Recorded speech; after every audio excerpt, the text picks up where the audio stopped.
Hello and welcome to Nerdarchy. For nerds, by nerds. I'm Nerdarchist Dave. Today I'm joined by these nerds. I'm just going to turn it right over to Nerdarchist Ted there, since it's your game. Hey everyone, how are you doing this fine and lovely evening? As Dave says, I am Nerdarchist Ted, and tonight we're going to do some Dungeons and Delving. Although we're not actually in the dungeon tonight, we've got some amazing people here, so we'll throw it around. I'll throw it back to Dave, and you can throw it on everybody. Let everyone know who you're playing and what you remember from our session 2 weeks ago. Oh, crap. So I can answer part of this question. I totally am playing Enzo Belanger, and I am a chef that signed up for a cooking tournament, or I thought I did, but, one of my rivals from the cooking world throttled me by switching the applications, and here I am in Dungeons and Delvings. But that's okay because I can earn fame, glory, and fabulous prizes to seek my goal of opening my own restaurant one day of dwarf and elven fusion. That's a lot like knife singing is what I call it. Essentially, it is hibachi for the fantasy world. And I remember there was a cave of darkness with tentacles coming out of it, and we almost got murdered by the tentacles. I think they were tentacles. And also there was some weird time shenanigans, and we got lost in the cave for hours when we thought we were in there for like minutes. So the nefarious powers that be are working their dark magics upon the game show once again to our detriment. So that's what I remember. All right, who are you throwing it to? Oh, let me throw it to. I'm going to throw it to Tabitha. All right, Tabitha is a invincible swords master that entered this contest to prove that she cannot be killed by monsters or traps, but found that she is having a good time overcoming the obstacles on her way to fame, which she did not anticipate having a taste for. And she remembers bristling a little bit at the management's, inquiry into our activities, and she was covering her butt against any potential litigious matters. And she remembers not being defeated by the Bandersnatch or any of the deadly obstacles in the dungeon last time. Oh, that's right. It wasn't a tentacle. It was a tongue. Yeah. And which wrapped around her leg and swallowed her. Yeah. I don't know if that makes it better or worse, by the way, but. And Tabitha will throw it over to Nebula. All right. So, I'll be playing Nebula, the sort of washed up pop star that's trying to make a comeback by being on this show. Unfortunately, my rival is also here, and everybody seems to like her better, but that's just because they're foolish and they don't really understand what's going on yet. That said, I'm not in my wig tonight because it's really hot in this room, and wigs are really hot, if you didn't know. And I remember, I think that it was not last week, but the week before last, that Enzo talked to he's not Bunny in this campaign. What's his name? Craig. Yes, Craig, and managed to secure our sponsorship with his company. So Last but certainly not least, we have I am playing Burke, Deep Hollow. He is a Dwelf, which is a Nerdarchy original race, which is a fusion between dwarf and elf. So mom's dwarf, dad's an elf. And he and the intrepid heroes ended up on a mountaintop. And we tried to make our way down. Nebula tried to finesse her way with magic, only to realize it was a bit harder than she initially surmised. And Burke was like, I'm the ranger, I can do things, and then proceeded to promptly not do things because the dice were just, not a thing in my favor last week. However, Tabitha thankfully made up for much of that with her acute and keen senses. This made Tabitha the prime target for this giant frog that tried to eat her, and it was terrifying. And so then Enzo was like, okay, I'm going to go check out the cave the frog came from because loot and whatnot. And so he goes in there, and we're all waiting around for like a good minute. And he didn't come back. So we went in too. And when we came out, it was like a time jump, but not in a good way, not in an interesting way, just a weird way that penalized us. So there's some shenanigans going on. And we are now going to be in what is called the locker room, I believe. It is not actually a locker room. It is more like a dormitory a la My Hero Academia. Yes, hey Ted, real quick, sure. Is there, even though Dungeons and Delving is broadcast, is there people that are also like watching monitors live and stuff? There is like employees and special special fans who have paid to like watch things live under contract of not sharing any spoilers and whatnot out there. But it is not broadcast to the public until everything is done, so that they can take these pre-recorded interviews and splotch them in to kind of key points and to really spruce it up and have it all figured out beforehand. But there is like people watching like a TV, like they film TV shows now. Yes. Can I use one of my little asides to take some inspiration from the chat? And on the way to the locker room, I will stop at my merch table to sign little foam greatswords for the kids. Absolutely. Why didn't I think of that? There's absolutely merchandising Nebula. There's absolutely the ability to have swag and whatnot related to this.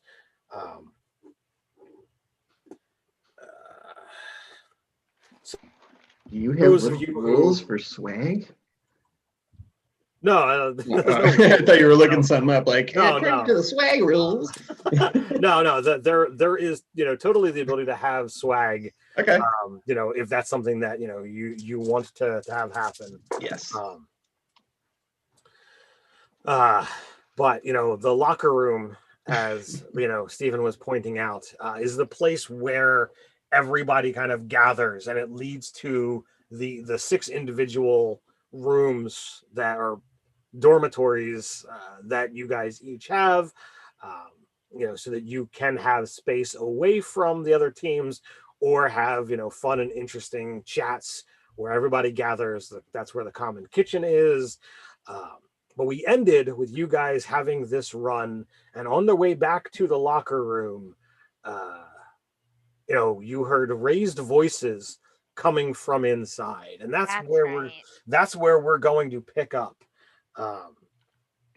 So do you stop and listen? Do you rush in? What do you do? Yeah, let's eavesdrop for a little bit.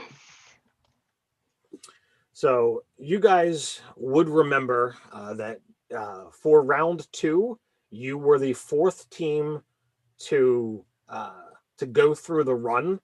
The Flumps and Shining Unicorn had already had gone through by the time you left your locker room. The Gibbering Mouthers had left shortly before you did. And as you go back, you can look in and see that the scores. The Flumps had earned 96, giving them a total of 193. Shining Unicorn had earned 92, giving them a total of 184. And now the Gibbering Mouthers had scored 88, giving them a total of 169. You're waiting to get your own total, to see what's going on. But as you're listening in, you can definitely hear raised voices between those particular teams. As I scroll back up to where those like the ones that have gone already today. Yes. So the halfling that you don't haven't really interacted much with them, seems to be speaking up from Team Gibbering Mouthers, and they're kind of yelling at Shining Unicorn.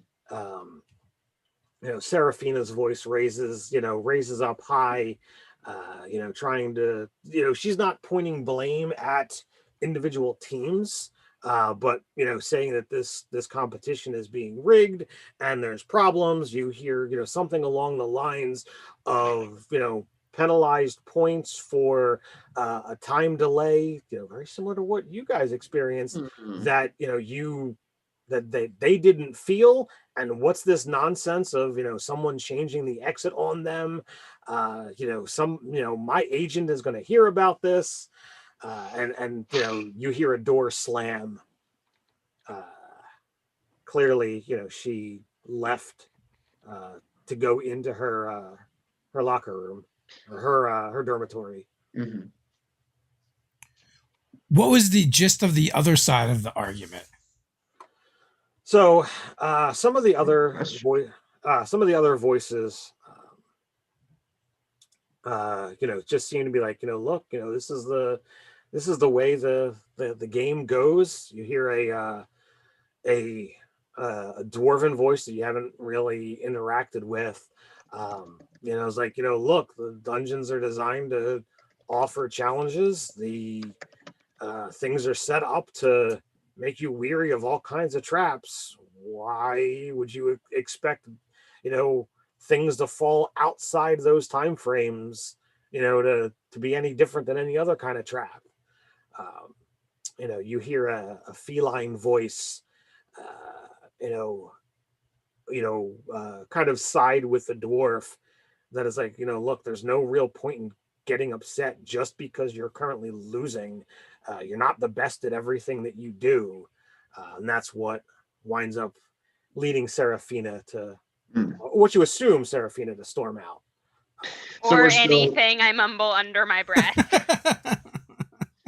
Maybe she rigged things herself to cause a spectacle.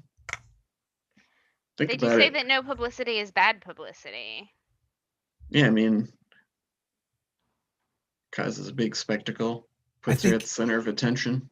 I think we've heard enough, and I'll kind of march in. Okay. So you do see, what appears to be, Team Flumph in its entirety, sitting at a table, pleased as punch. They're all seem to be quite happy. Some of Team Shiny Unicorn does seem to be remaining at the table, and the gibbering mouthers kind of, just sitting there. They're not looking on, with any kind of real joy, but they've kind of been, the more middle of the road attitudes throughout the whole thing. They have not experienced an anomaly, right? Just us and the unicorns. That you are aware of. That we're aware of, right? Yeah. So I would offer a counterpoint to that argument. While I agree, time traps seemed like they would be fair game, the handlers just informed us they wanted to know why we sat and had a picnic, which we did not. Why the illusion of a rest that we did not take? I do not understand. If it was not, that does not sound like a trap to me, but a ruse or deception. That is quite different. The Warforged that from the gibbering mouthers, kinds of winds up responding to that. Memory? Is that memory? That is indeed memory. Hey, I remembered one of them. You remembered memory? Yeah. Ironically. Yeah. So as you're talking, you guys see the scoreboard ding, and there's an asterisk next to the score that says 84 for Sensational Chimera, and again an asterisk next to your grand total of 173, currently putting you in third place. Mm-hmm. Do the other people have asterisks? At this point in time, no. Looks like that picnic bought us an asterisk. So the team Flumph, there is an Earth Genasi, a Tabaxi, a dwarf, and a half elf, and you see. Is that the guy who's like the comic book dude? No, that is on Black Razor's Revenge. Okay, yeah. Sorry. Tristan McKinnon. Yeah, that's right. And he is a human on Black. Oh, he's a human. No, I thought he was a. Nope. after you guys, your score goes up, and you bring up this anomaly.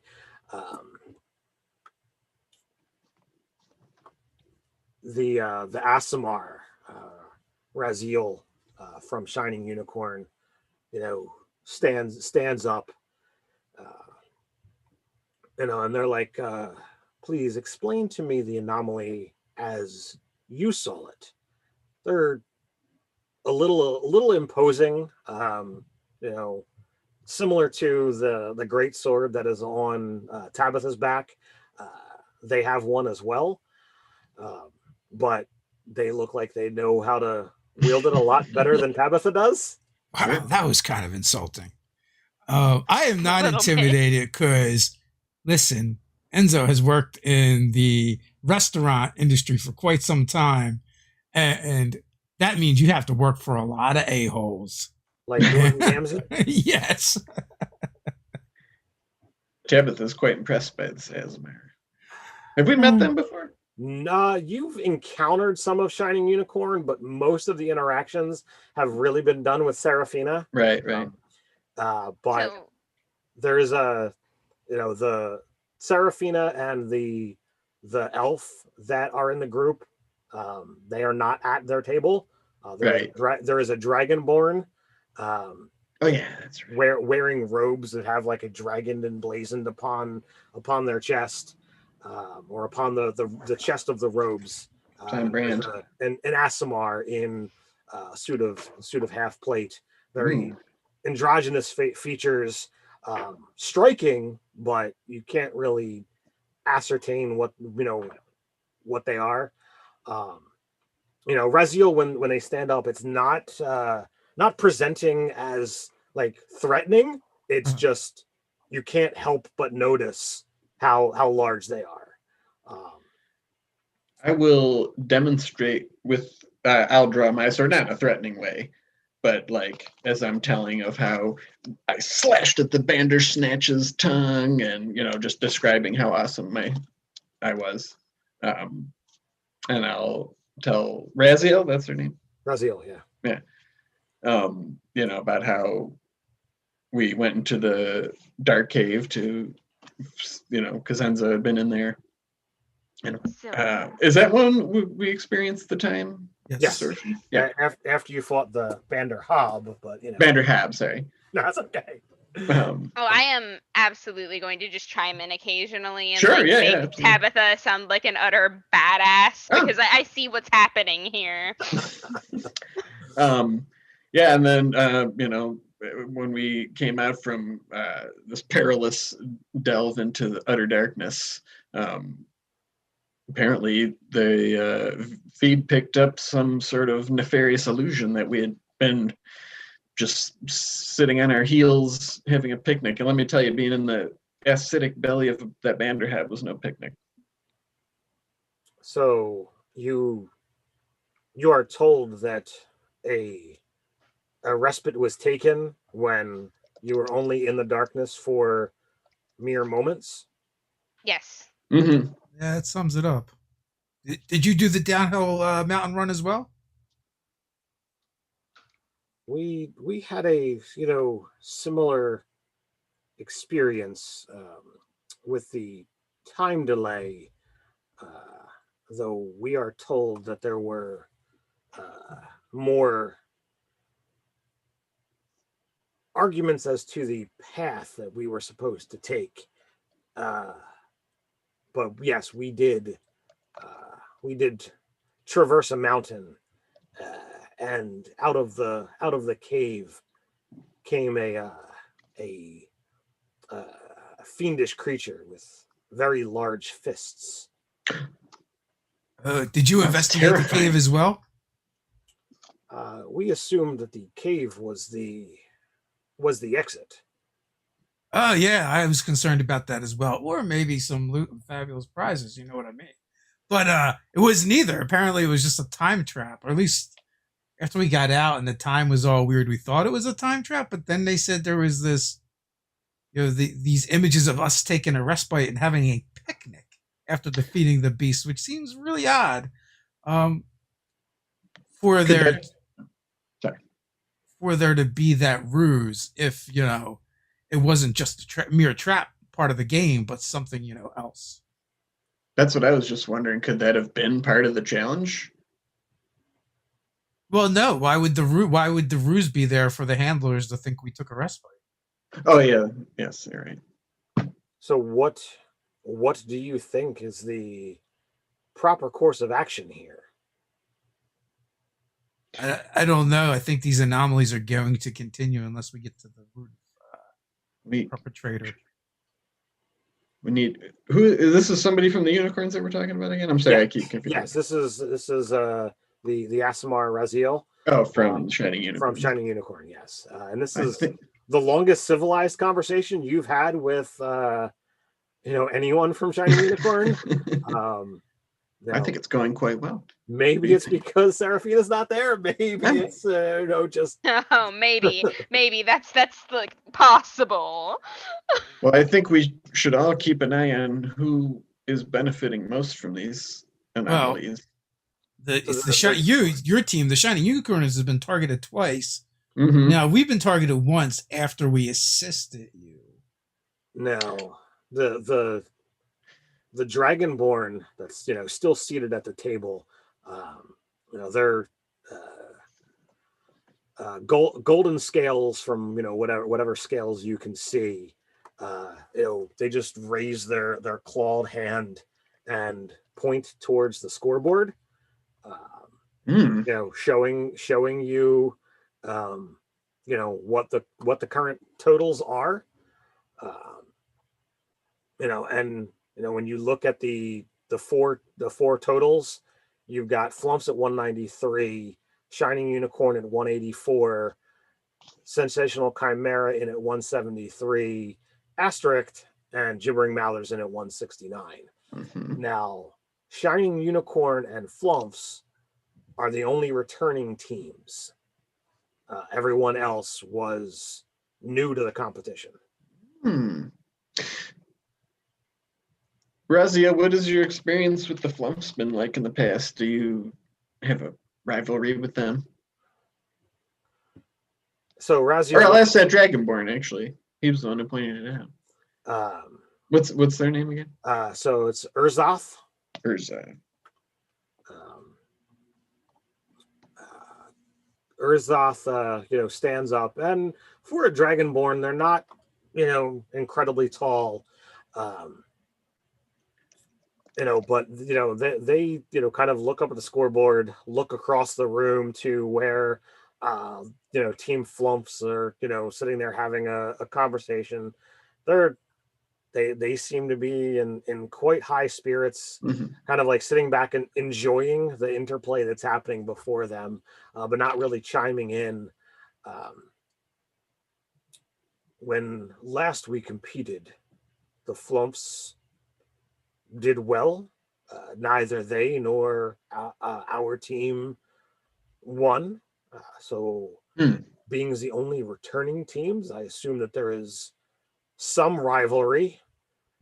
At that, the Earth Genasi, you know, just kind of like looks over. He raises the mug and kind of like a you know, a toast, you know, and he takes a drink. But Urzath continues. I don't think they, you know, would be able to do anything, even if, you know, they had a desire. You know, we all signed a contract. You know, the situation is that, you know, those who have the power to control the dungeons are kept away from all of us. Yes, yes. Unless an outside force had some power to control the dungeons. I totally side eye the Gibbering Mouthers. Right? That's the magic team. That is the team of all casters, yes.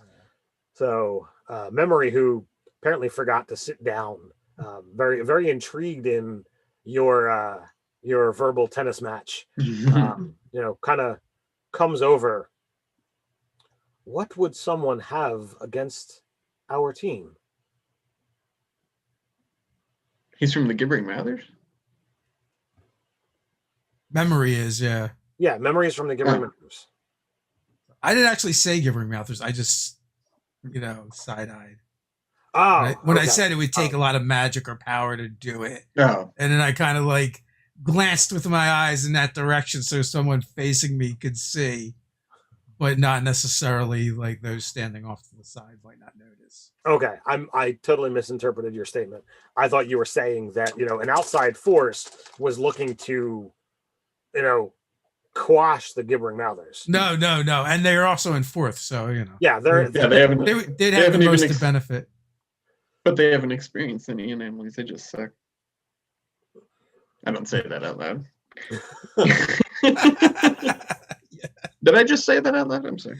I don't even But I know. was using awakened Did I mind. arc that by accident? I don't know what happened. So Burke, who are you trying to watch? There's a lot of theys out there.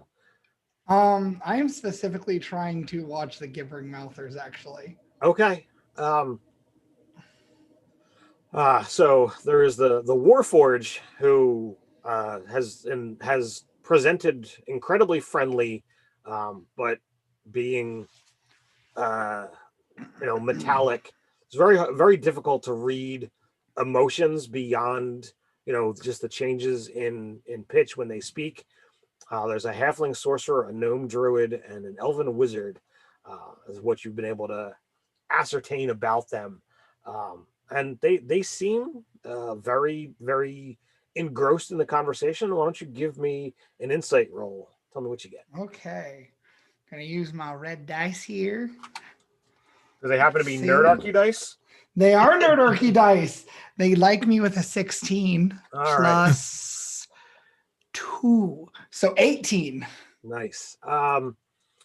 So you're not reading anything that seems nefarious or like they're trying to hide something. You don't get the impression of any kind of concealed emotion. If anything, all of this talk of,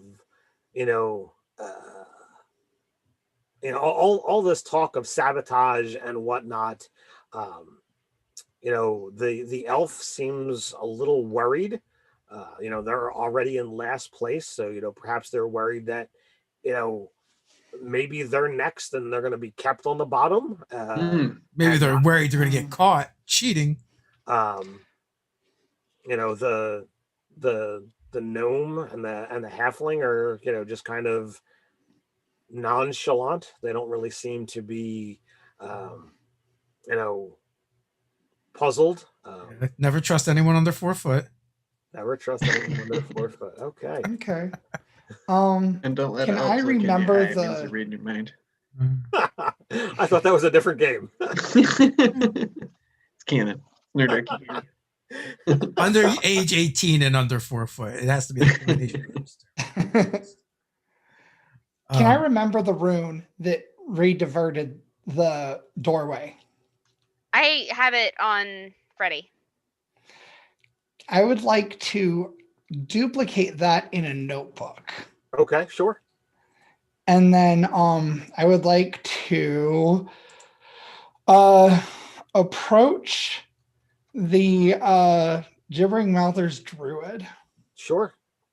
I'll be like, well, Heidi ho there. My name's Burke D. Paulo, and I'm a ranger. My mom was a druid. My dad was a warrior. And so I kind of combine those things. And I've been working on some new stuff.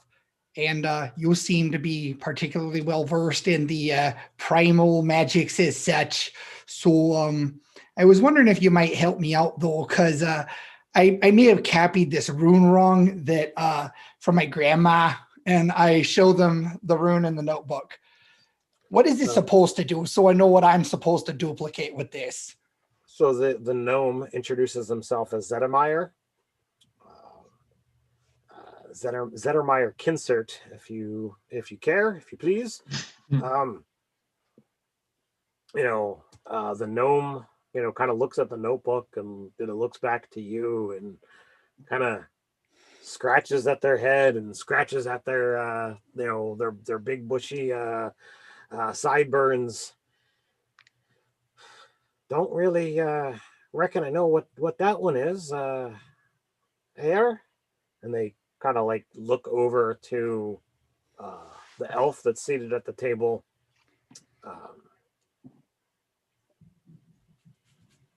And the elf furrows their brow.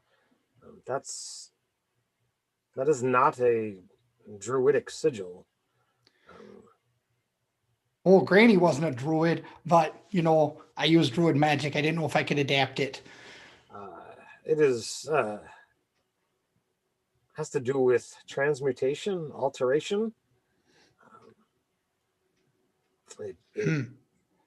It alters the magic. So you would put it upon something to change the flow or the direction of the magic. Oh, Like, they definitely have like a puzzled look. They're not understanding. Like they're really perplexed at what you're presenting and the manner at which you're presenting it. That makes sense. I followed Burke over, and I'm just kind of like watching and listening. Did Sure. any of them seem to react to the sigil? Other than the perplexed elf, at the not the suddenness, but like again the manner at which it's presented. No one seems worried. No one seems like, oh no, we've been caught. Yeah. So I want to address a lot of them. Look, I understand your team is all made up of spellcasters and magic wielders, and actually the most magic-based team in the competition. So, what do you think it would take? And I know the irony is everybody on my team uses magic but me. What would it take for someone to do these things, to play with the time and to teleport and kind of kidnap a whole team? Memory says that the dungeons are in the purview of the controllers. I don't think a single team or individual would have the ability to alter things, because we're kept away from the area while any other team is going through. How would one alter such things? That's what I'm asking you. I'm not a magic guy. I don't know how this stuff works. Was that a raised hand there, Nebula? Yes. Okay. Okay, so I want to get up on a table. Okay. Like, guys, I understand that this is a competition and that we're competing with each other. And I understand that tensions are a little high right now and that we're all definitely on edge because this is absolutely a thing that's happening. And so far it hasn't happened to everyone, but it could happen to anyone. And some of the things that are happening have been downright dangerous. And I don't think that pointing fingers at each other is appropriate or going to be conductive to figuring this out. I think that whatever is doing this, we have to assume that it isn't one of us and react accordingly. I think we need to share our information with each other, and I think we need to work together to figure this out. They can't fire all of us for looking into this, So the half elf that's sitting over with Team Flumps, it's like, that sounds like an excellent plan. What do you have in mind? Well, keep an eye out, because if these things are happening, and we're all going to be in there when they are happening, so when it is your team and something like that does happen, keep a record, take pictures, write things down, gather together anything that you can personally perceive of what is going on as it's going on, and then we can all sit down and discuss it. And I think that after we all get out of the dungeon, we should all meet up back here, set all the information out on the table and then see what we can figure out from it. Because if it is one of us, and I don't think that it is, but if it is one of us, then they'll still be here. We'll still all be talking about it. And we're gonna get to the bottom of it. Like, we can't not if we're all just being upfront, you know? That sounds like an excellent plan. How can Team Flumph assist you? Well, just as I said, you know, like, keep your eyes open, pay attention, Well, we have bring not forth and we haven't encountered, any issues. We've kind of subverted our way through, some of the nastier denizens and made some record times. But the anomalies that some of you are claiming, haven't encountered. But if we do, we'll be sure to pass along any information. And another thing, pay attention to the workers that are around you. I know they're all wearing the same color shirts and they're like invisible to us. So pay attention to their faces. If there's someone that, like, just start recognizing them. And then if one shows up that shouldn't be there, we'll know. You mean Bill? Yeah, all the bills. There's more than one? I just see the orange shirts. Well, there's Bill and Steve and George and Fred. Who's pointing this out? This is the half elf from the Flumphs. I am actually impressed that this person knows all their names. I'm gonna make it a point to remember that. Has good memory. So you in particular, if you see someone that you don't think should be there, like, definitely bring it up during the meeting. Both of the anomalies took place after the final challenge of the delve, I think, right? It was on the way out and it was after the combat. So yeah, that sounds about right to me. At least on the tail end of it, sure. So that's something to keep in mind for all of us, with your teams. Be wary. You guys have been conversing, for a while. I assume that there's more information that has wound up, been exchanging. I've been exchanging information with Raziel about sword techniques and being an awesome with the sword. At about that time, the scoreboard, tings again, and this time, matching your particular score. The Displacer Beasts come in at 84 points for the round, giving them a total of 172. Just a single point under what Chimera has. And, within a few moments of that, no asterisk. No asterisks. But the Displacer Beasts come walking into the conversation. The goblin, the spider folk, the dwarf, and the satyr, all dressed in their they got uniforms. That's right. Their dark skinned gear that all seems to kind of absorb light with the Displacer Beast emblazoned upon their armbands. Guys are cool. So, right, it's either one of us in one of the teams here, the controllers, or there's only one other group I know of that watches live. Well, maybe two other groups, right? You also have the sponsors, right? I imagine they have access and they're watching and they know what's going on. And then you have the VIPs. That's also true. I don't know what the game controllers would want to do something like that for. I mean, like, it's only a liability to them, but ratings. Maybe.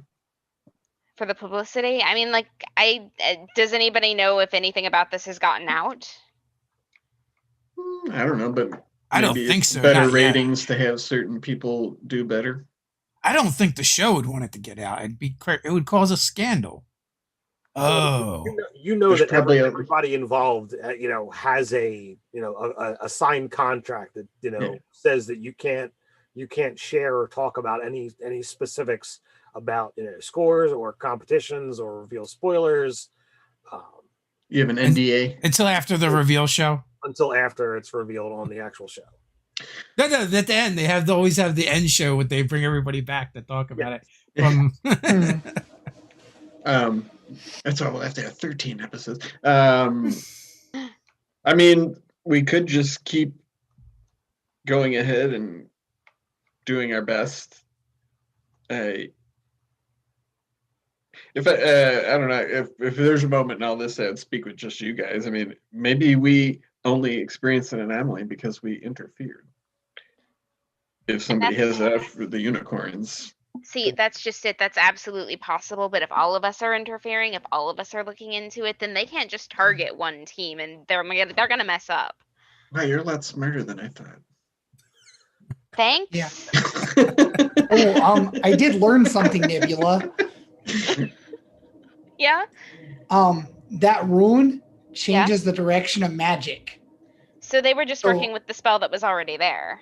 Right. They just diverted it. And if you remember, Tabitha, your hark still worked. So that means that it just changed the location of where you ended up after you entered the portal.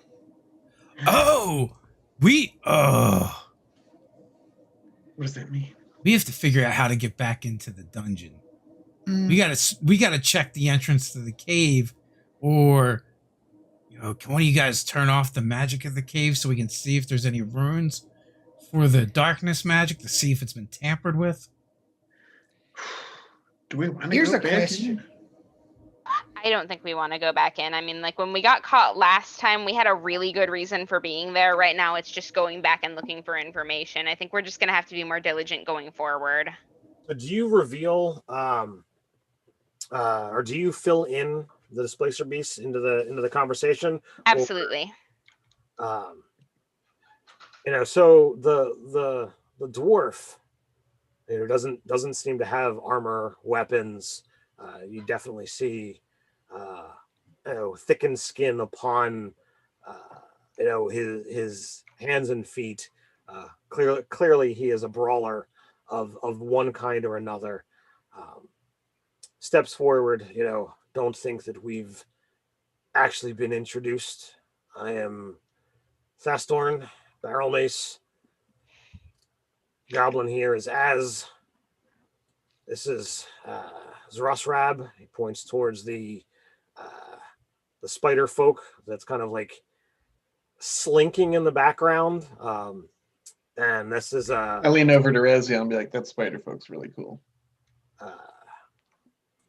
And he points towards the satyr. There's a wand dangling off of a belt, but beyond that, just wearing a bit of robes to match everyone else. This is Kapath Zat. You seem to have had some issues.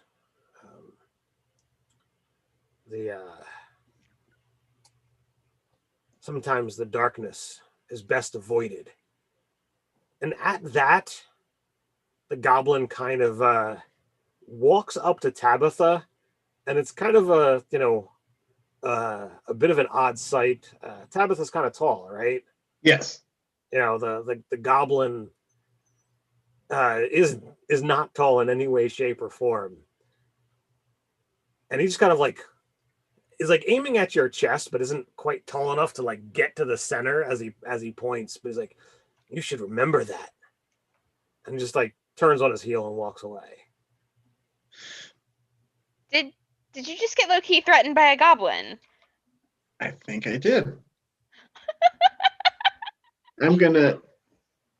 I'm not gonna do anything. Hey, you! And I stomp over to the goblin.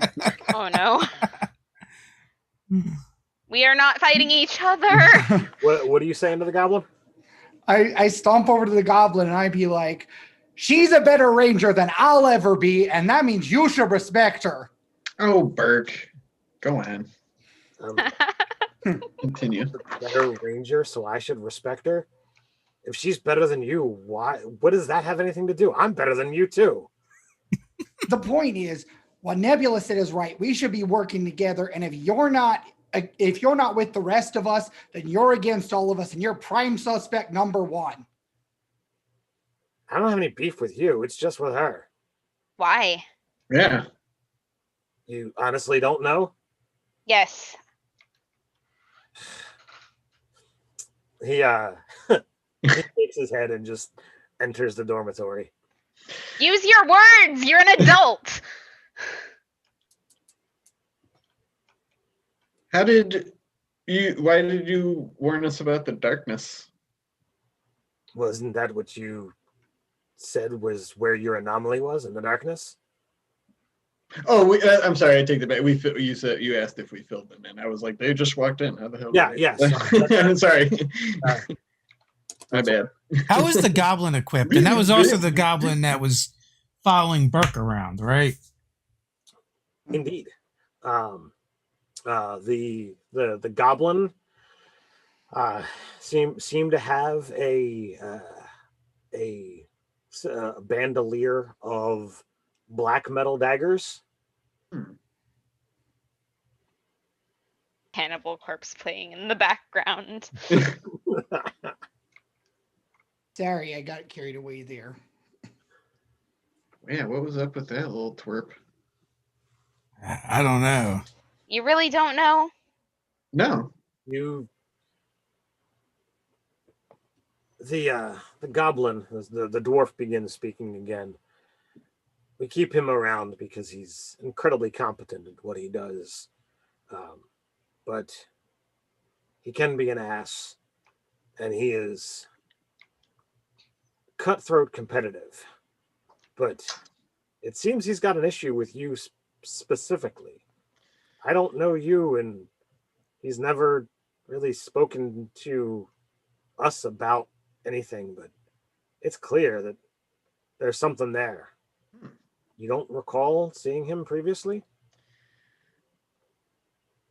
I'm a little fuzzy on some of my past. I've ran afoul of so many people in my time as a master swordsman. Who knows? I may have embarrassed him in a duel. Well, if you embarrassed him in a duel, that would certainly get his ire up. As again, he's very competitive. And as am I. The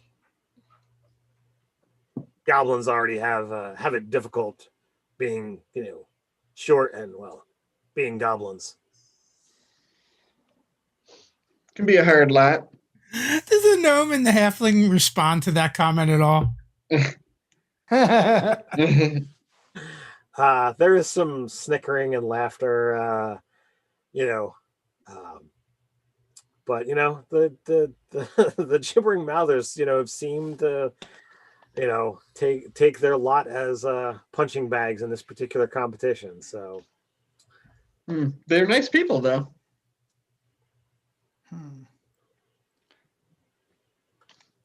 Right? I mean, they've seemed super nice the whole time. Yeah, I mean, they've been nice to you guys, from pretty much moment one.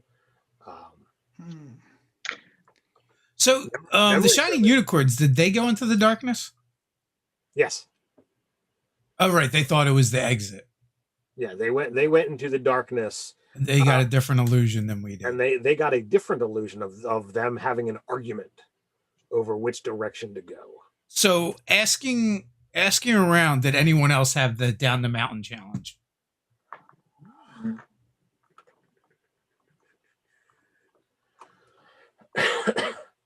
For the second challenge, the Displacer Beasts, the Gibbering Mouthers, and the Displacer Beasts, Flumps, Gibbering Mouthers, and the Displacer Beasts all were in the treetop, which is where you guys started last time. Oh, yeah, that's right. Did they do the down the mountain the first time, or did they have something completely different? Did they all have the darkness cave? The darkness cave was there. the flumps kind of just zoomed by it, looking to try and get to the exit. They'll tell you that they fought an air elemental that that's right. that whooshed out of the cave. The gibbering mouthers, they saw it, but they had to actually fight a hill giant, and it wasn't even in the cave; it was near it. So they didn't really deal with it. And the displacer beasts, they fought a shambling mound, and they did not have an anomaly when they checked it out. And they did enter the cave. Yes. So it's Okay. a cave. Okay. So 2 out of 3 of us that entered the cave had a problem. All right. Gibbering mouthers that going pretty down on my suspicion level. Displacer beasts going up. Displacer beasts, time displacement, displacing teams. I'm getting my string and I'm finding a corkboard and I'm going to get some Post-its. I will help you track down some Post-its because I like this enthusiasm. I don't think it's being pointed in the right direction, but you know what? Like, maybe it'll be useful. Tabitha's is muttering to herself, "You should beware the darkness. I'm waiting in there for you." So are you looking up at the dormitory of the displacer beast, angry at the goblin? Sure. I imagine it's like kind of petulant. Yeah. Mumbling under You better watch out. Beware the darkness. The spider folk, seems to not really enjoy sitting at the table with everyone else, but she goes and kind of like lurks in a corner and is watching the entire room. But the satyr kind of comes over to you and is like, "Are you letting that ass get to you?" You guys don't like him either? No. His name is Az. We call him Az, because he's a real ass. He also has a really good butt. I'll butt out of this conversation.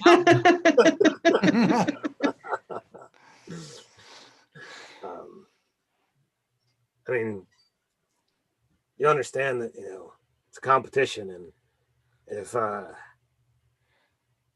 he puts you thinking about him, then you're not in the game.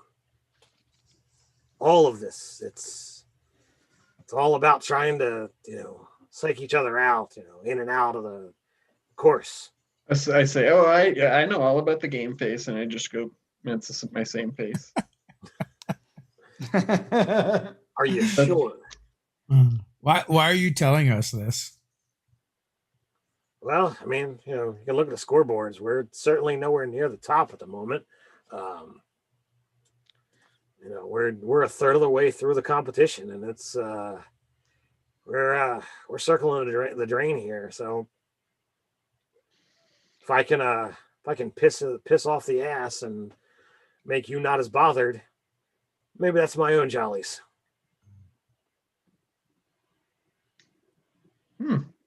I like that one. Yeah. Which person is this talking? I'm sorry. The satyr. This is the satyr, but the satyr is on the displacer beast, right? Yeah. Yep. He's the one with the wine But that dangling. that would seem like a great strategy if you were on the ass's team.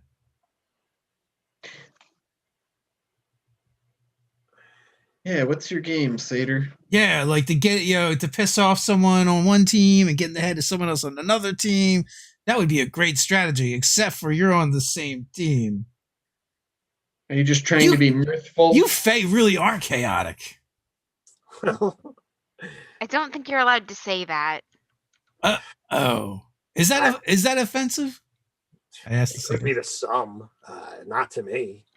I don't care about the fame and the prizes. That's No? what it is. Like, I'm doing this for fun. And he kind of like twirls out this black wand, and he just kind of like whips it around, and as it moves, the wand begins to trail shadow that seems to like dance and move in the air. I'm here for sport. I'm here for fun. You guys are definitely killing it in the style department. You're probably fantastic at children's parties. I've been told that. But some say that me hitting on the moms is a problem. Well, it just depends. I guess it depends. Do the who moms you want ask. to be hit on? Some do. Trouble is, you don't always know which ones. But How long have Displacer Beasts been together? we put a team together, shortly before the end of last round, trying to, get a theme. People who have a certain style to them. Like that. Whose idea was it to do the uniforms? That was a really Yeah. snazzy idea. Yeah, for real. Those are cool. Well, I mean, if you're gonna do it, you got to do it. But actually, that was her over there. It was Rusrab. She doesn't talk much, but she's pretty tricksy. Did she weave your uniforms? Yeah. Oh, that is badass. You guys, we got to get some spider silk uniforms. I mean, that is some really nice work. Does she take commission? Probably. You want to go talk to her? Oh, yeah. I'm gonna get up and ask if she takes commissions. I lean into Burke because he's a ranger. I'm like, doesn't that come out her butt? It's a spinneret. I don't know, but I'm not sure that that's something you ask a lady. Well, it's a spider. And I'm whispering, it's a spider. And spiders make webs, and don't they make webs out their butts? Well, see, here's the thing now. That's kind of like when you called the Satyr Fae. Like, she's no more a spider than you're a monkey. I think so. The person. I think so, but she's still like a spider person. And she does the same thing spiders do. Spins a web, maybe climbs a wall. So there's similarities. I'm not saying she is a spider, just that she's like a spider, and maybe her, natural spider gifts work the same as other spider gifts work. All right, come on. No one's gonna say watch out. Can I get a DMCA thing? I think it would be very good for you to think about how you think about people. And then I would like to get up and follow Nebula. So as you try to make some introductions, at first it's just a bunch of mandible clacking. And then the spider folk kind of moves one of their kind of clawed-like hands, and a bit of an orb kind of comes out in front of her. It's like almost a shadowy circle, and then you hear the clicking very faintly, but as it moves through this shadowy circle, it translates into into this incredibly feminine voice. Yes, I am Zosrab. I'm pleased to make your acquaintance. What might it be that I could do for the likes of you? Well, your teammate over there just told us that you were the one that made your uniforms, and I'm wondering if you take commission. Because it is really excellent work. Well, thank you. Good craftsmanship is indeed hard to find. I do, on occasion, take commissions. Don't think it would be within the purview of this competition for me to be making something while I am competing against you for you. Oh, no, of course not. Of course not. But But upon completion of this contract, when we are no longer at odds, I would be pleased to enter into a secondary contract. Cool. You looking for something for the entire team, something specifically for yourself? I'll have to talk to the team. Like, definitely the latter, maybe the former, depending on how interested they are. We'll talk. Excellent. Well, she, produces her own device, and sends a beacon over to you with her information. With a timestamp of the date when your guys' contract is over. So you'll get to be able to open that at that timestamp. Cool. Very efficient. Was there anything else? Was there pleasantries that you wish to exchange, or was this mere business? I mean, it was mostly business, unless you want to exchange pleasantries. But given you're over here in the corner by yourself, I didn't figure you were the type. No, I do try to deal with the niceties when they are required, but no, I am a lurker. Oh, The no, rest of your that's team quite all right. does seem very nice. I forget the satyr's name, but Kapath. yeah, Kapath was just offering words of encouragement in spite of your own teammate, that little yeah. I am not entirely sure why the dwarf brought Kapath on. He has his skills, but his ability of sowing chaos has at times created more problems than he has solved. I imagine you're much Enzo more. gets a very smug look when they say that. I imagine your worldview is much more ordered.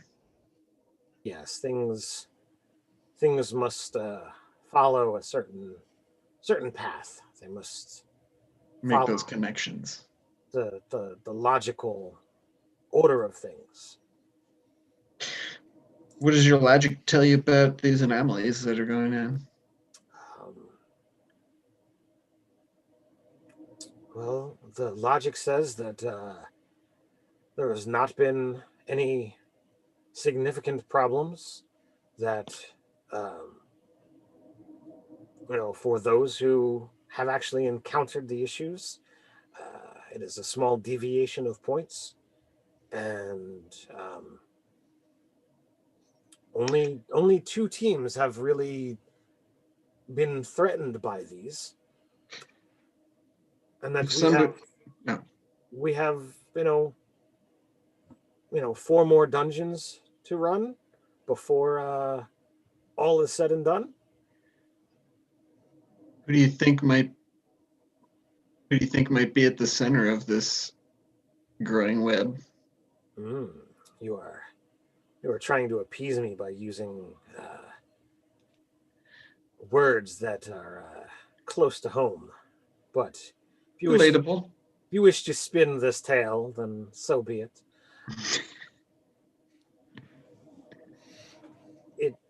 It seems that the more famed are the ones being targeted. It could very well be. I turn to Nebula and say that means we're famous.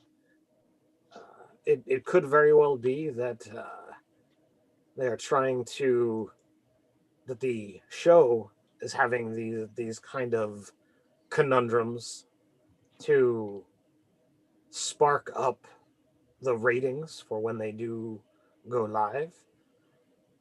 It could very well be that one of the teams is somehow found its way to affect what is going on, to lessen their competitions. Or, what could very well be this this one the singer, perhaps it is merely a way of garnering more attention as they are used to having. Lady Zorab, you are insightful. You know, I look forward to meeting you on another strand of this web. there is still one more celebrity that hasn't been targeted yet. Who's that? The comic book writer? Yeah. Does Nebula say it with that level of disdain? Oh, it wasn't supposed to be this. It's like, I no, mean, yes, actually but more. not on purpose. We're playing D&D, and the comic book writer still gets the shade. Tristan McKinnon? Yeah, And he's if, on Black Razor's Revenge, right? And they're still to come in, so we'll have to look up. yeah, if there's an anomaly that happens to them as well, it will only be the teams that have a celebrity on them. Well, it's definitely something to pay attention to. And I kind of look towards Nebula sheepishly as I say celebrity and Black Razor. A hit's a What does hit. that mean? Even one hit is still a hit. Right, Nebula? Oh, no. I was totally like inferring that maybe Nebula and the other one, I forget her name right now, it's escaping me, Serafina, may not consider, may be offended and not consider a comic book writer in the league of them when it comes to celebrity. So when you forget her name momentarily, it completely smooths over all of the anger that's been building in Nebula, and she just kind of sits back in her seat like, yes, all right. It's a different group of fans, but there are still fans. It's valid and it counts. But then, like, so that could be a common thread too. But why? Has anybody asked who everyone's sponsored by yet? I mean, shouldn't we be able to just tell? Like, shouldn't they have like stuff on their gear? Do we know who everyone's sponsored by? You don't. Some people have talked about it. You can kind of gather that the Shining Unicorn, has by the Dragonborn that is still down here. Is it Urzath? Urzath Bright Scale. I mean, he's got the dragon logo right on his chest. So you guys are kind of certain that that's He went with that kooky religious dude. that that's where they've gained The Scientologists of this world. Dragontologist. Black Razor's Revenge is actually being sponsored by the Dungeoneer, which is Tristan's comic book. Yeah. As Doug's cat shows the internet its butthole. I know. I saw I was moving in that direction.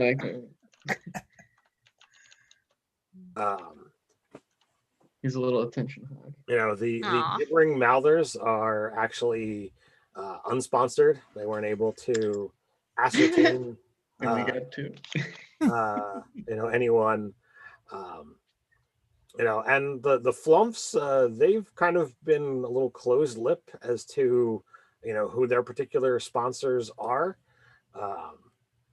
That's it. Their sponsors behind it. The string board's getting really whacked at this point. I love how Dave just keeps throwing out idea after idea. Everything is behind it. Everyone's to blame. There's a card that just says fart pancake with a question mark. I feel like Enzo is the conspiracy theorist who's going to figure it all out before the end. It's like cooking, right? You got to put all the ingredients together in the right order, and then you come up with the recipe. Okay. I don't know. This Zasrab seems very wise to me. And then the Splicer Beasts, they kind of went with the Big Billy Corp. That was like a restaurant chain, right? Yes. Yeah, that was Yeah. orc or half orc. What was? I think it was a goblin who had orc. He's a goblin. He had 2 half orc bodyguards. Oh, yeah, Both of yeah, them that's named Daryl, and they Oh, were that's spelled right. the same. Yes. You know, also very suspicious. What's going on the It board? really is a massive goblin, 4 feet tall and almost as wide. You know, and he's always flanked by his 2 large orc cronies named Daryl. Hmm. Which, if you happen to have been around a long time, is just totally an old joke of, you know, I'm Larry, it's my brother Daryl, it's my other brother Daryl. Bob Newhart, man. There you go. Awesome show. Or modern people might know him as Professor Proton from Big Bang Theory.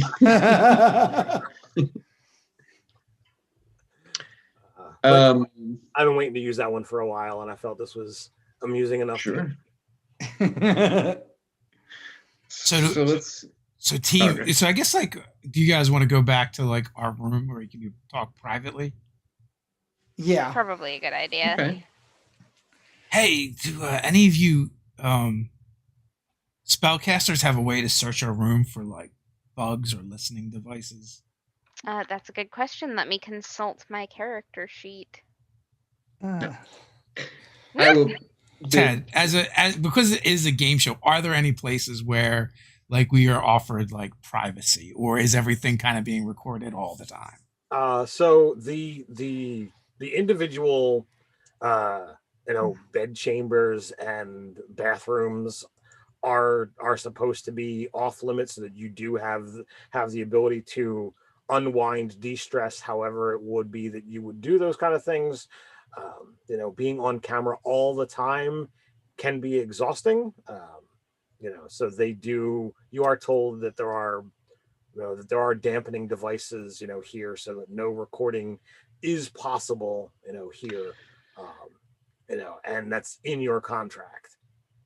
If you're really worried though, Enzo, you all can come to my room. I draw magical words around it every night anyway. It would only take me a few minutes to do it again. I have detect magic, and I can cast a silence on the door. All right. Not Well, if we want to bad. just be extra careful, I will draw a magic circle in the room, and if we stay inside of it, or basically any creature, celestials, elemental, fae, fiends, or you know what it does. They can't come in. Sure. For extra safety, if you're worried. You know, it might be really funny to draw one of these around the satyr while he's sleeping. I was totally thinking about doing something like that. You guys are awful.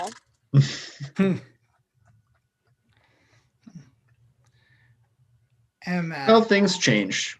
I didn't know who these people were at first. It's just a prank. Let them out eventually. So, you know, I start like assembling my Post-its and laying them out. You know, and I've got the celebrities, you know, each connected, and you know, we've got us and the shiny unicorns kind of marked off because the anomalies happened. And then also like there's this plot where, you know, 2 of the teams did not even go into the darkness, but one did. So like it's just this crisscrossing of strings. And then also, you know, there's a question mark in the center, and around that question mark is teams, VIP, sponsors, and controllers.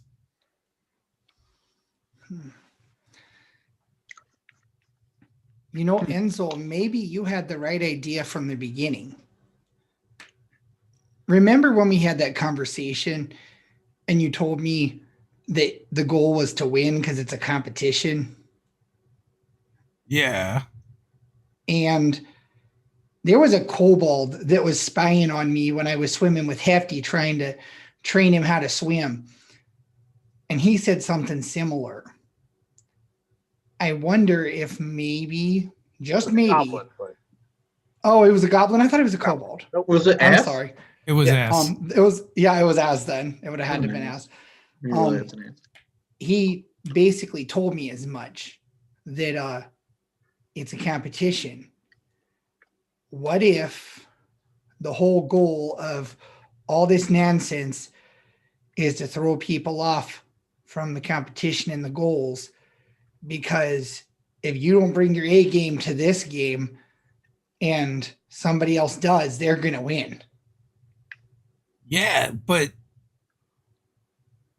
Yeah, I mean, we somebody's can't messing ignore with it. somebody's messing with the rules of the game. Can't ignore it. It's affecting us. It's lowering our score.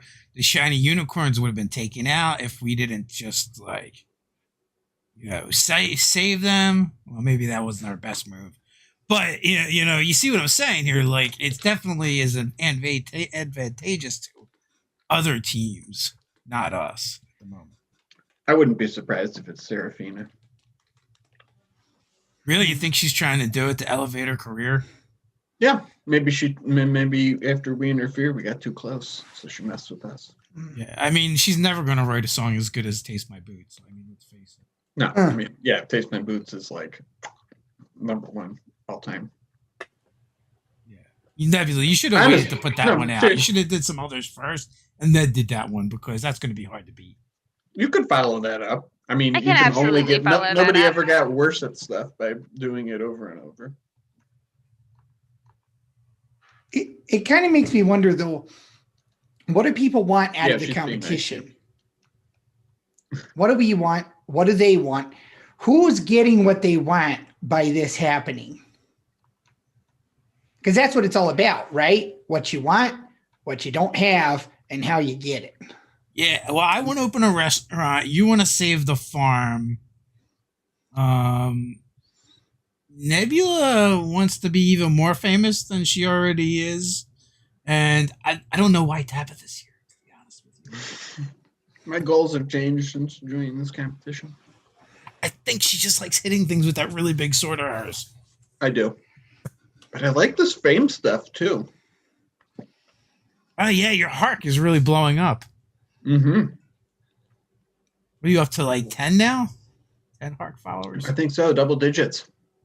Yeah, that's impressive. Are you going to do a giveaway when you hit 50? Is that what people do? What should I give away? That's what I've heard, yeah. I don't really I don't know. At what point do you need a Hark manager to take care of your account for you? I don't know.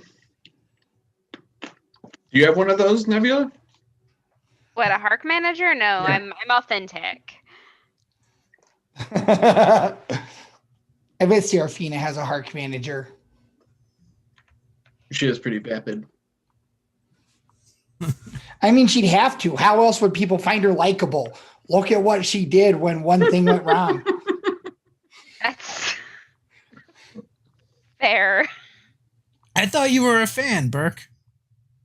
Oh, no. My brothers and sisters are a fan. I think cartoon is catchy. It's like an earworm. It's actually one of those annoying earworms that you kind of hate. You just need to let it go. Earworm. Is that like a monster we might have to face in the dungeon? Sounds Give them very ideas. Dreaded Sinister. earworms of... Well. Don't worry, they can't hear us. You've got your silent spell is up, and Tabitha has put the magic ring of protection around us. I think we're No safe. extraplanar incursions can occur here. Burke, are you worried about your Tristan McKinnon, though? I mean, if... I don't know. I mean, I don't want him to get hurt, obviously. But nobody's getting hurt. We're only like, getting penalized.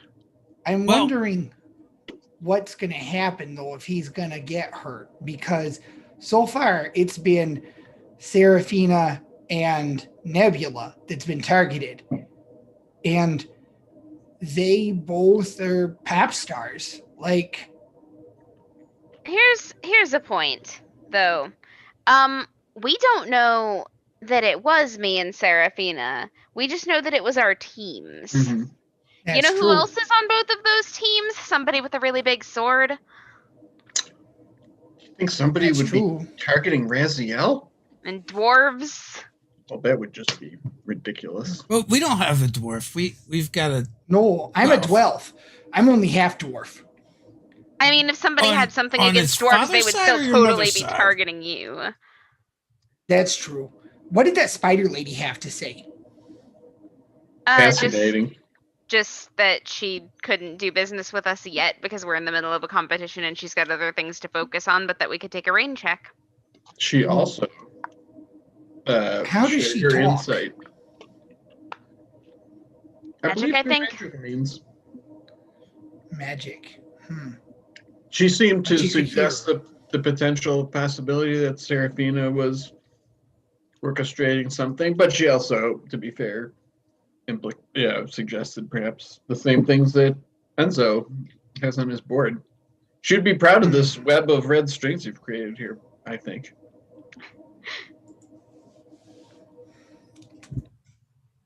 It just feels like as we peel back each layer, we just find more questions than answers.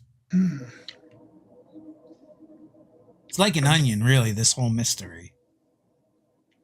Yeah. But here's the thing we know. Well, I think we know. Nebula, maybe you can correct me. You're a bard. You know more about magic stuff. They said that rune was transmutation magic. It just changes the magic and where it flows. If I understand correctly, with my limited understanding of how magic works, technically transmutation always changes the way something works or is. Yeah. Do you think that the thing in the cave was also, the time thing was also transmutation magic? All time spells are transmutation magic. They definitely saw an illusion. But I'm wondering if there is a team that has both a transmutation person and an illusion person on it. Like the current loser. All right, I'm probably going to get admonished again. I look at Burke. But the one team does have a gnome on it. They're kind of known. Don't look at me like that, Burke. They are kind of known for being illusionists. You are right. But, oh man. Okay, I know that people are always talking about, like, evocation, like it's this really big deal. But, you know, transmutation and illusionism are both really scary. Like, can you imagine if you got one of each together? That would be a mess. I know. The only way you can make it worse and more evil is add a necromancer. That is not where I was going with that. But we're going to put a pin in that and maybe talk about it later. Oh yeah, I was like, hey, they're all necromancy. Yeah, I just saw this video on this channel. There were these guys talking about necromancy not always having to be evil, but I don't remember. They were very knowledgeable about things of the world. Like to do some Maybe those guys are probably with hacks. Raziel. One of them looked very familiar. Actually, two of them did. I'm pretty sure that the spell you use to resurrect somebody is a necromancy spell. Do you think Raziel's into necromancy? I look over at Nebula. I don't know. I would like to practice some necromancy. Tabitha, I have never seen you quite this interested in another person before. Something about that sword and the armor just makes my cold, dead blood warm. Can't spell necromance without romance. Wait, did you say dead? Do we know? Is that common knowledge to us? I don't think so. Did you say your dead heart, your dead blood? Was I did. that not just you being goth? Oh no, I died several years ago. I think maybe centuries, decades. I'm not quite sure.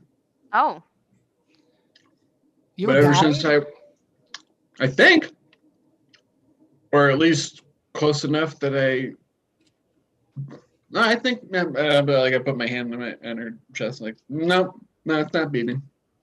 Yeah, your memory only goes back about 2 years. Yeah. What? I just woke up on the shores of a little fishing village with just this sword. Do you even know how you died? I don't know anything about. Oh I don't- my.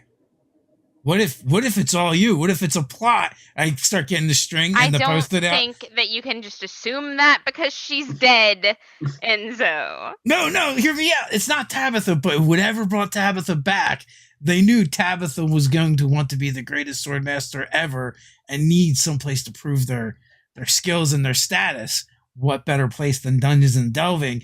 So Tabitha was the perfect person to get on the show, which gives this being that was powerful enough to bring Tabitha back from the dead access to the inner workings of Dungeons and Delvings. Okay, let's But, assume that's true for a second. What do we do about it if it is? I It don't definitely know. Strokes my ego. I'm not really good at answers. I'm much better at coming up with questions. And I just ask them and pretend I have nothing to do with anything else. Were you brought back by a cleric? I don't know. I just woke up on a beach. Well, with that a part sword. sounds kind of nice. It was.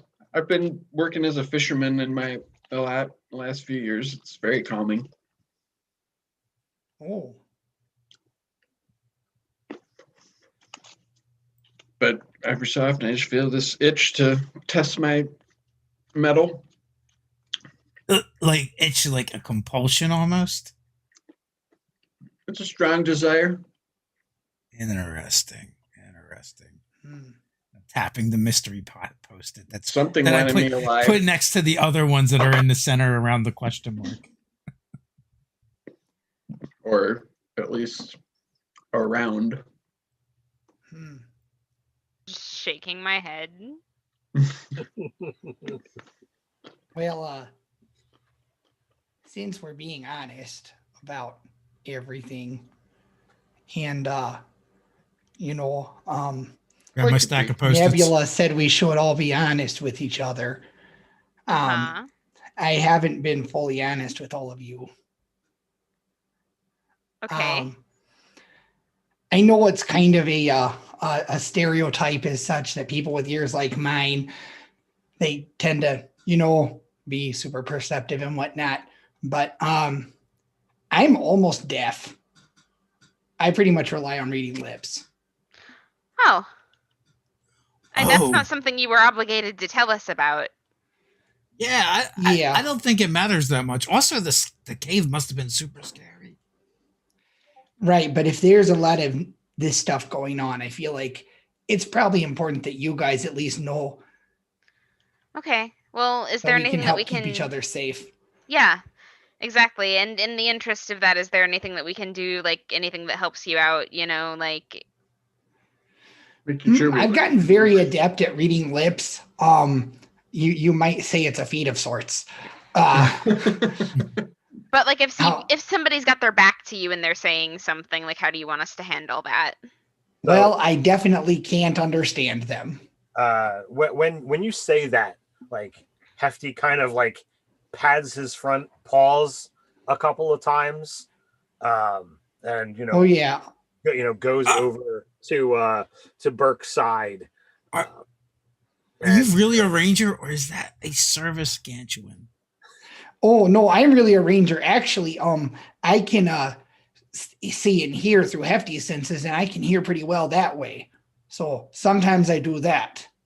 Oh, So you guys will know that when you guys were in the darkness, Burke had kind of reached over and grabbed onto Oh yeah, Hefty's fur, I and remember him saying that.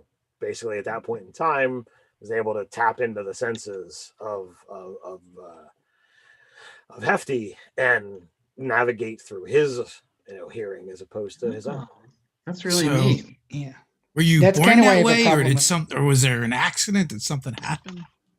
Oh, it's one of those things. I was born this way, and it's just kind of gotten worse over the years.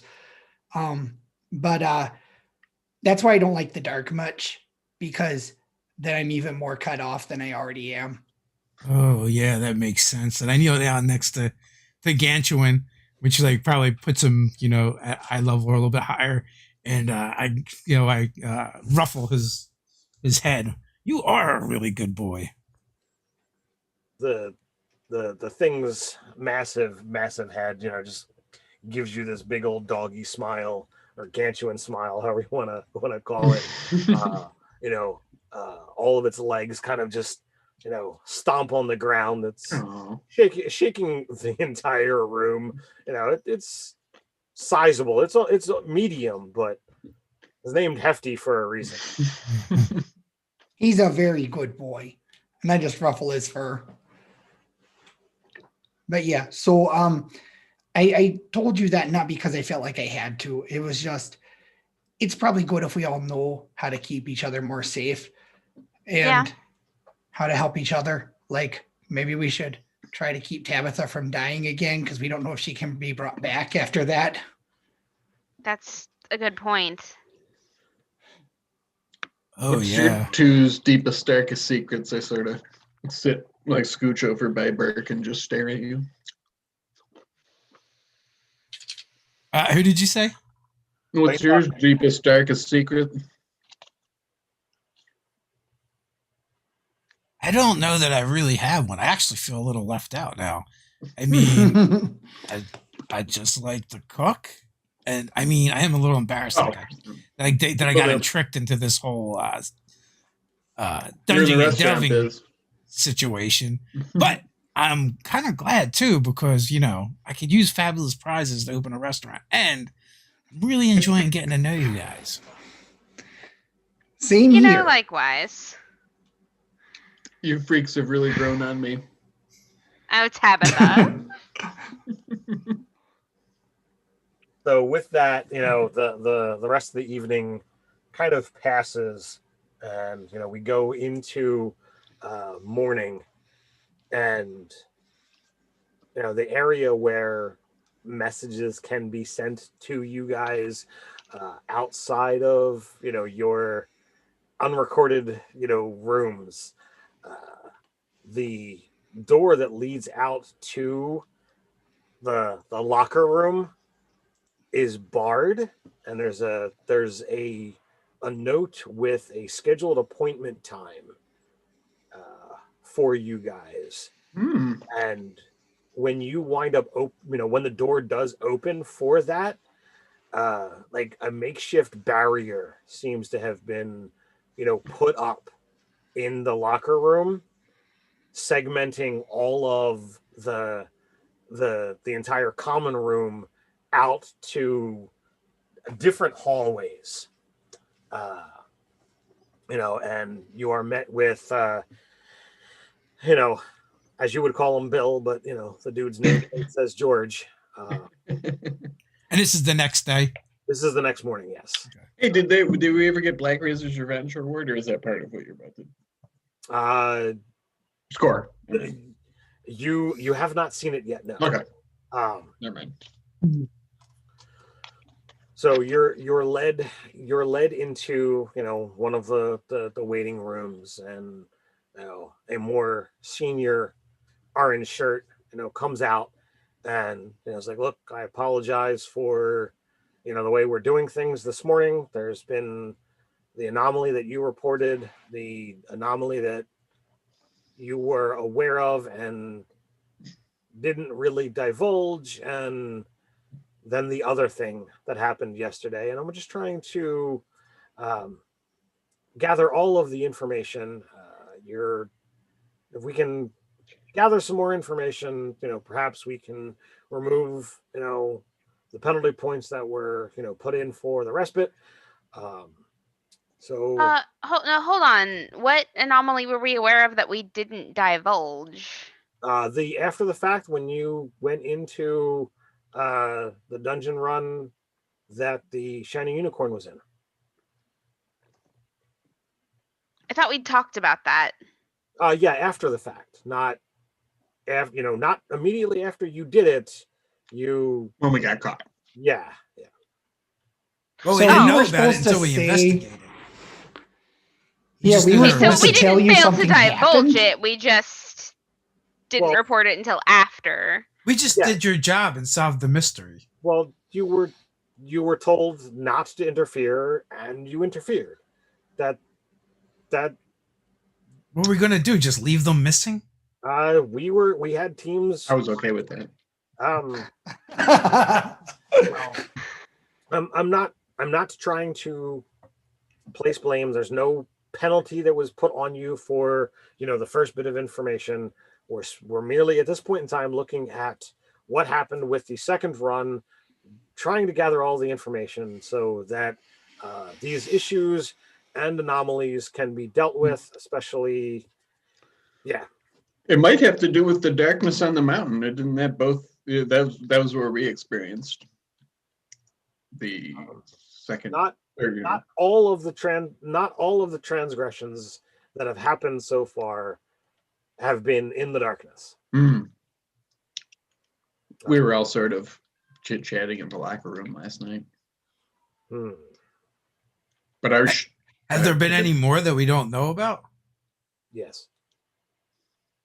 Oh, was it? What happened to the Black Razor's revenge? Well, and he kind of pulls out his device, taps the few keys. All right, well, I guess it's going to come out, but apparently some of the safety protocols were overwritten, and 1 second, I'm trying to grab the name.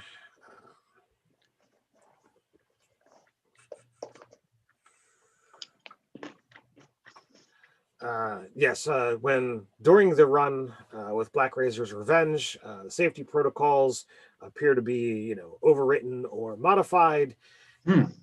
Thankfully, the doctors were able to step in, but Skick died. Somebody What? died? Whoa. are they still dead? He is recovering. He is back to alive. That's our medical professionals are professionals. But this is not supposed to happen, and that's why we are seriously looking at what is transpired, because literally the safety protocols are written into your contracts, and this has certainly breached that. So please, what information can you tell me? Okay. Oh, so that means you're in breach of contract. This sounds like a PR nightmare. Enzo, get your board. I get the board, and like I like star the segment that is all of the celebrities. All right, wow, you have been busy. Well, we're really interested in what's going on here. Like, we've all kind of got to stand together on this one. Like, does that make sense? Sure. So you is there anything of what you talked about yesterday that you are not sharing with George? I don't feel like it's important to mention the fact that the goblin kind of got on Tabitha's case, so unless somebody else brings that up, I'm not going to. Sure. Like, that just seems like it would just be getting him in trouble for no reason. Yeah, it didn't seem related. It seemed like and Burke's condition and Tabitha's conditions, I don't think are that makes it's on my application. Oh, you've been dead. I have been dead before. If that's It's fancy world. That's the same guy that talked to us before, the same orange shirt. Nope. This is George. This is George. Okay. A little bit more senior. Is there anything that we don't tell him? You mean just like all our our skepticisms and stuff, or just all of the speculations that you guys discussed? Enzo is excited to tell him about all of his speculations. Okay. I do think that it would be prudent not to mention that we are on the lookout for people in shirts like his that we haven't seen before. Okay. Because He might be that one. right, like if it is somebody on the crew, we don't want it to get back to them that we have clocked that it might be someone on the crew. Sure. that's definitely a good call. You wind up going into some length. They tell you that given the anomalies and the layers that of investigation that this is the day. This is supposed to be your day of rest, and then you would be going back in the dungeon tomorrow. They're actually going to take another day and go through some more investigations. They've got some private teams that are going to actually run through and see whether there's any actual anomalies that can be detected that aren't you know um, based on scoring. So like they've got more time to get in and investigate, as opposed to just trying to go through fast for points. Can I give Nebula a knowing look, and then give Tabitha the same look, and then give him the same look on the sly, and then tell him, well, we know that because it was teleportation that was the problem, it seems to be that we're looking for someone who does conjuration. You think conjuration magic is what is causing all of this? Possibly, we're not sure. None of us are conjurers, but it would make sense because it's dealing with teleportation, right? Do you tell him about the rune and what you learned? No, I'm purposely lying to him. Oh, I see. Because I want to test and see All right, if suddenly there's evidence to implicate someone who's a conjurer. so go ahead and make a deception roll then. Okay, I am not trained in these. Sure. I just have a good intelligence and wisdom. So we'll see if the dice like me. That's charisma. The dice think I'm okay. It's a straight roll, so I think it's a straight roll. So that's 15. 15. Eh. So like the guy take some notes. Conjuration. You think it's teleportation? Okay, I'll put that in the notes. I don't know that we had that. I know. Did you guys, when you were talking about the last one, did you mention the difference of the runes? So I just want to bring something up real quick, right? Sure. We did have this discussion in the locker room in the common area where I think they record things that happen. The locker room does have records going. Maybe they're testing our honesty. So But, I'm just gonna throw that out there for Burke, just in case Burke is like, "Oh, wait a minute." See, I didn't think we were actually being recorded then.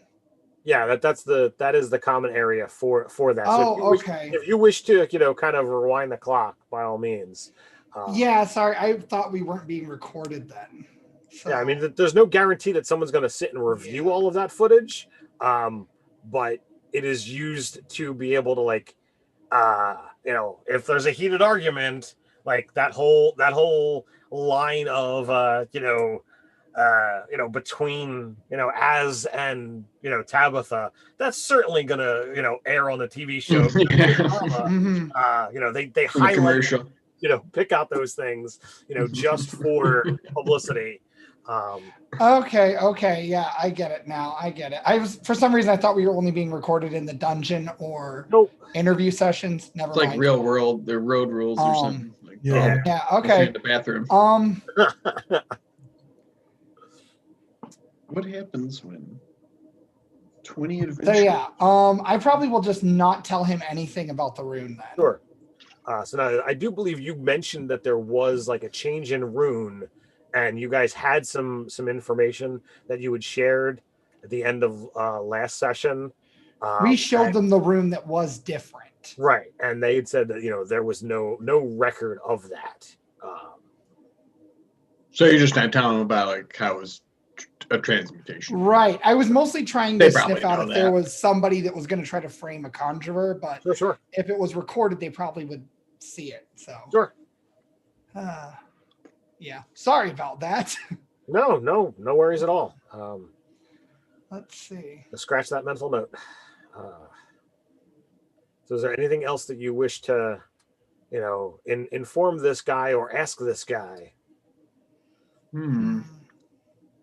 Well, I want to ask if the guy who died is doing all right. Skik is recovering. That is part of the reason for the extra day delay. He should be fine. I don't think there's going to be any lasting repercussions. But When are we all any- going to? Sorry, Tabitha. Did anybody from Black Razor's Revenge, I'll ask George, get into any extracurricular activities similar to our own the day before? Did they snoop around where they shouldn't have been?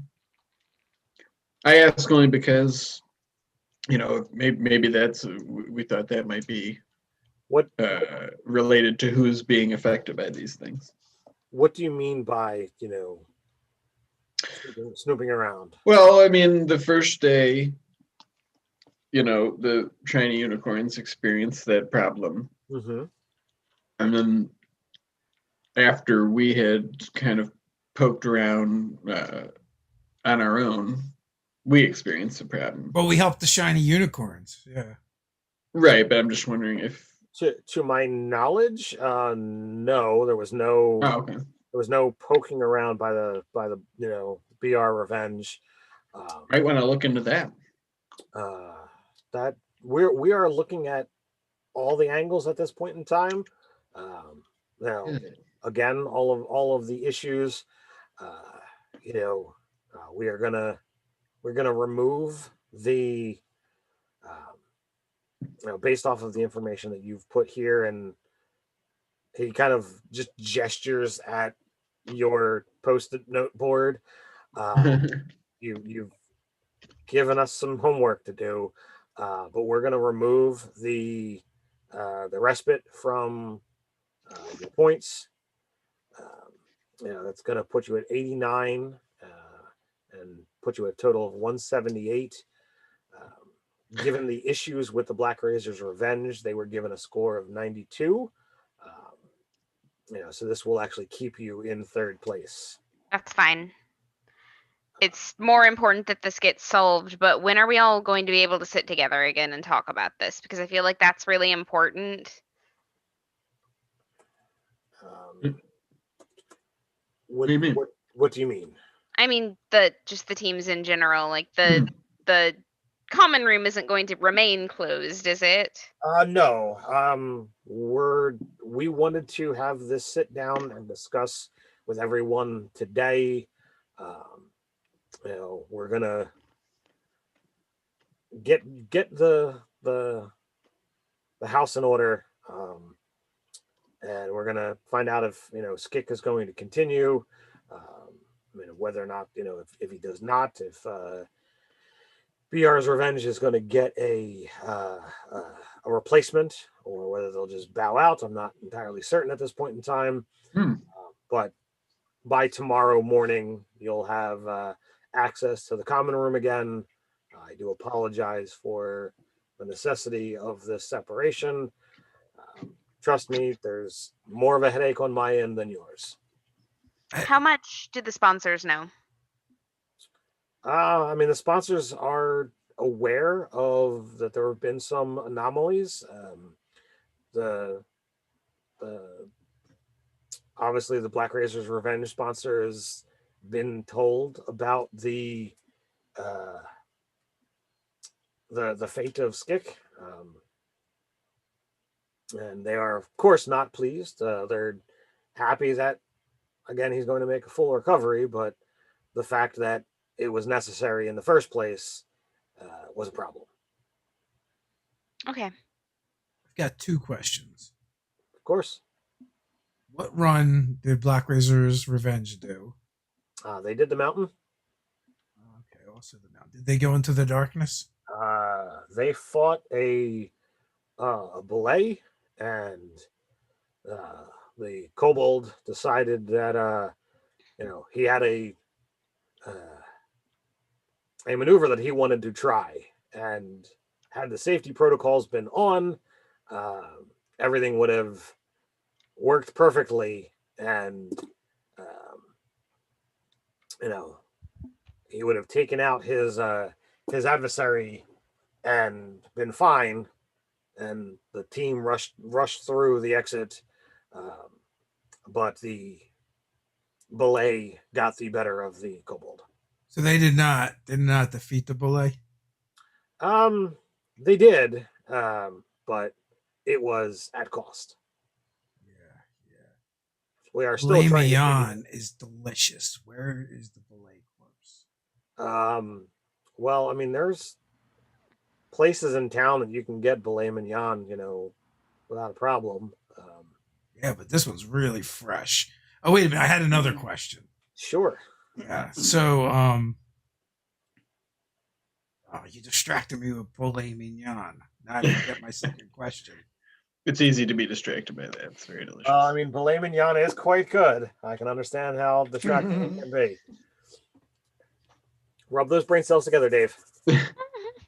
I'll try. Were you trying to think of your second question? Yeah. Distracted myself. Do I believe what he's been telling us? Everything seems pretty straightforward. I mean, if you'd like to roll insight to see if he's, hiding something, sure. Oh, I remember the second question. Did they adjust the shining unicorn? I got a 4. You got a 4. I got a 4. That's plus 2. Sorry, 6. So that's a 6. He seems to be delivering information in a very punctual, factual manner. Did they adjust shining unicorn?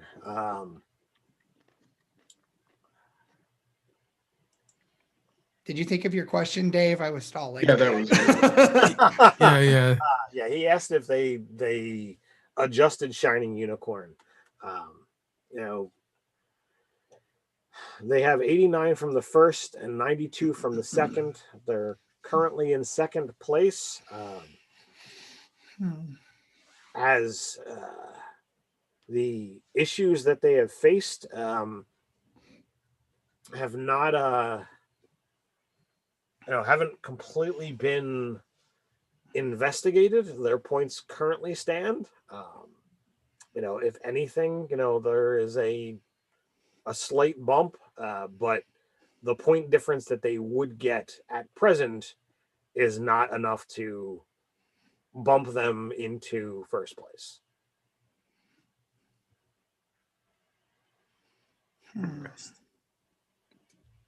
Very interesting. So, at some point, I would like to send Crag a message, but I want to do it kind of covert. Sure. Like, I expect there will be a tech role involved in this, but I want to send an untraceable email, under the table, and be like, this is what's going on, outline everything that's happening, and ask what he can find out for us from the outside. I'll assist you with a illusory script if you can interpret it that way. So why don't you give me a tech roll? Yes. And see what you got. Do I have assistance with illusory script there? Sure, that works for me. Okay. I'm writing on your Surface Pro. And for those who haven't been following along, I've added a new skill, intelligence, technology, because we're playing this game in the far future where magical and mechanical devices exist. So tech works. Very cool.